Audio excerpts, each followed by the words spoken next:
The latest Canon EOS R7 Mark II update has once again stirred intense discussion across the mirrorless camera community, as new timeline shifts, fresh specification confirmations, and photographic evidence suggest that Canon's next-generation APS-C flagship is real, evolving, and edging closer, even if patience is still required, because according to the most consistent information available right now, the Canon R7 Mark II release window has been pushed back yet again, placing its arrival somewhere within the next 4 to 6 months, which realistically positions it in early 2026 rather than late 2025. And while it remains unclear whether that timeframe refers to an official announcement, pre-orders, or actual retail availability, it does strongly rule out any near-term launch, making a spring 2026 Canon camera announcement the most plausible scenario. Understandably, skepticism remains high among longtime followers of Canon rumors, especially given the brand's history of delayed launches, shifting roadmaps, and previously missed windows for high-profile models. But this time the situation feels more tangible due to the existence of leaked imagery that reportedly shows a clear successor to the original EOS R7. Even though the full-resolution image cannot yet be shared publicly due to NDA restrictions and source protection, a common occurrence in pre-release camera development cycles where access is tightly controlled and prototype exposure is limited to select internal meetings. Despite that limitation, enough visual details have been extracted to confirm several physical design changes, including a noticeably larger camera body compared to the original R7, a more pronounced electronic viewfinder hump, and a redesigned control layout that finally relocates the joystick to a more intuitive and ergonomic position, addressing one of the most criticized aspects of the first-generation model, while the rear display appears to adopt a vertical tilt mechanism rather than Canon's traditional fully articulating vari-angle screen, a move that suggests Canon may be targeting photographers who prioritize stability and speed over vlogging flexibility. Though this decision could divide users who rely on side flip screens for video production, self-recording, or hybrid shooting workflows. Notably absent from the visible design is a top-down LCD panel, indicating that Canon is continuing to differentiate the R7 series from its higher-end full-frame counterparts while keeping costs, size, and power consumption in check. And although this omission may disappoint some advanced users,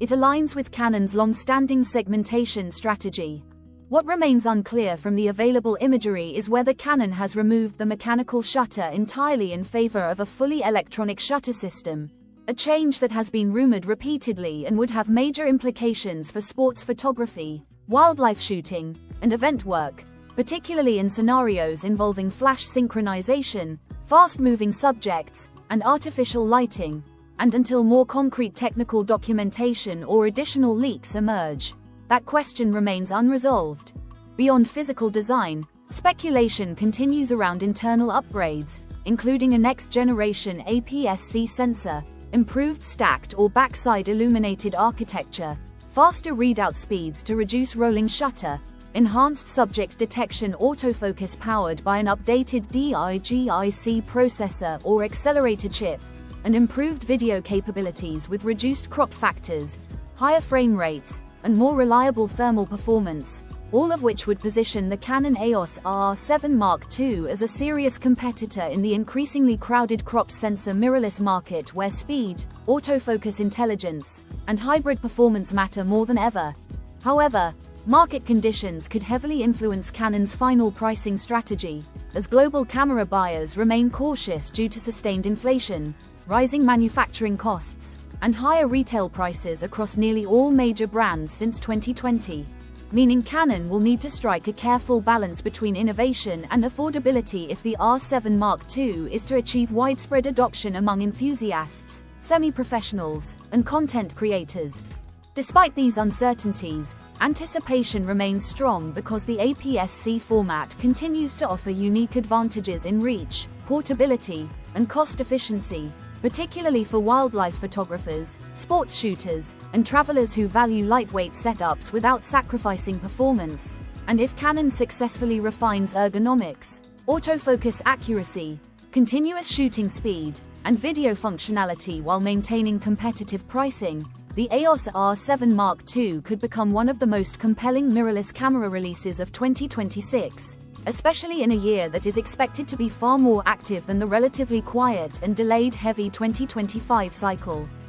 which has seen major manufacturers across the industry slow product rollouts, reshuffle development priorities, and extend the lifespan of existing models longer than originally planned. Ultimately, while frustration over shifting timelines is understandable, the growing body of visual and structural evidence strongly suggests that the Canon R7 Mark II is not vaporware, but a real product moving through late-stage development. And as more details emerge regarding sensor performance, shutter design, autofocus improvements, video specifications, and final pricing, this camera could redefine Canon's APS-C lineup and reignite excitement among photographers and filmmakers who have been waiting years for a meaningful upgrade that delivers speed, reliability, and modern features without stepping into full-frame territory.